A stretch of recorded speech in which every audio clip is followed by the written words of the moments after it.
Hi everyone, thanks for tuning in. We were fortunate enough to be able to spend a few days on the west side of Oahu in a town called Waipahu.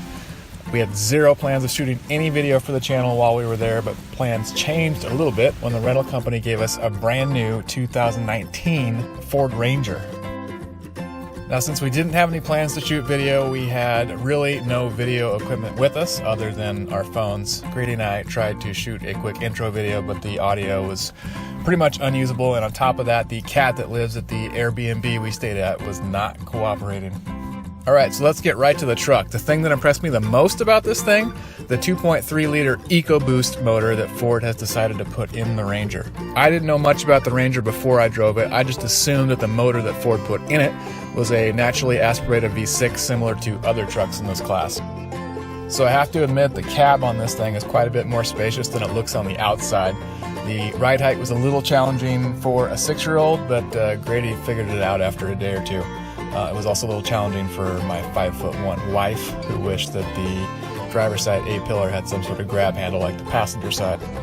So at first glance, I thought the rear window on this thing was a little bit small, but visibility inside the cab was actually pretty darn good. Between that and the power windows, we had every opportunity to take in some of the more interesting sights in Waipahu, of which there is no shortage.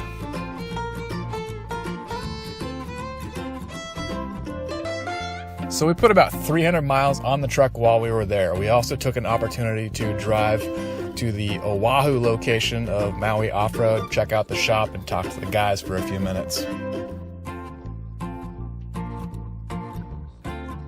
They kind of confirmed what I had heard before, that there is very little public or legal off-roading opportunity on Oahu. They did say that there's some spots to wheel on the Big Island and of course Maui.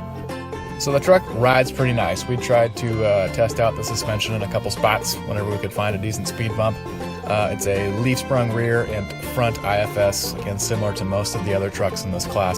The one thing that did surprise me when I looked under the truck was the aluminum steering knuckles, clearly another effort by Ford to cut the weight.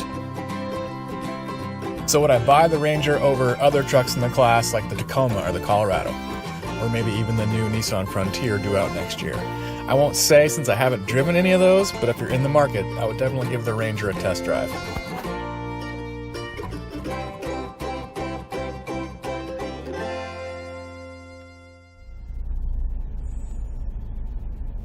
Just gonna leave that there, apparently.